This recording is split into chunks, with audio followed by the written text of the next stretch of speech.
Jobs and the economy will be the center of tonight's Republican presidential debate in New Hampshire. A new Washington Post Bloomberg poll shows GOP voters trust Mitt Romney most when it comes to the economy, with Herman Cain a close second.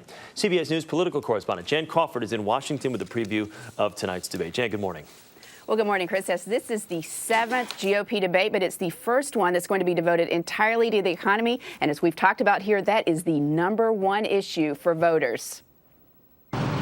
With the unemployment rate hovering at 9% and the White House struggling to get enough support in Congress for its jobs bill, Republican presidential candidates see an opening. My 9-9-9 plan. Surging in the latest polls, businessman and frontrunner Herman Cain has captured headlines with his idea to completely scrap the tax code and replace it with a 9% flat tax. And it'll save all of us collectively $430 billion a year that we spend to fill out the stupid tax code. As Mitt Romney heads to the first-in-the-nation primary state with a double-digit lead in the polls, he has his own 59-point plan. It includes cutting the corporate tax rate, cracking down on Chinese trade practices, and repealing the health care reform law.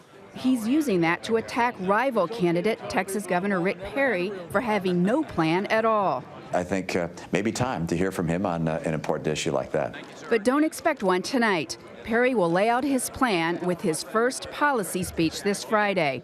For now, Perry's running on his record as Texas governor to establish himself as the most credible candidate on the economy.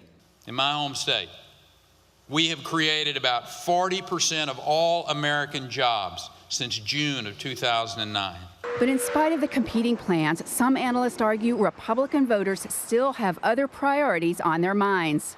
At the top of their wish list is somebody who is going to out-conservative Ronald Reagan. And Jan, by most accounts, Rick Perry's last debate performance seen as an epic failure. His poll numbers have plummeted since. How big a night does Rick Perry have to have tonight in order to get back into this thing? Well, that's the question I think that you're just asking. Perry has got to do well tonight. In those 3 debates before tonight, his performance has really got progressively worse, to the point that the last debate was being called an unmitigated disaster by Republicans. So he's got to do better tonight. His team thinks he will. This debate, as we said, is on the economy, and they think Perry is strong there. But if he doesn't perform well tonight, if he has another night where he stumbles, he could start losing donors, losing support, and his campaign could be in real trouble. And Jan, real quickly, Herman Cain, does he have to be on the defensive tonight? Will they start attacking him now that his numbers have risen?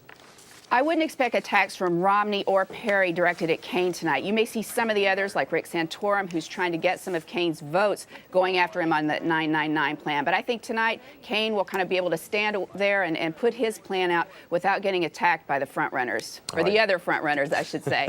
CBS's Jan Crawford in Washington, and we'll be watching tonight. We're talking about it tomorrow. Jan, thank you. Yep.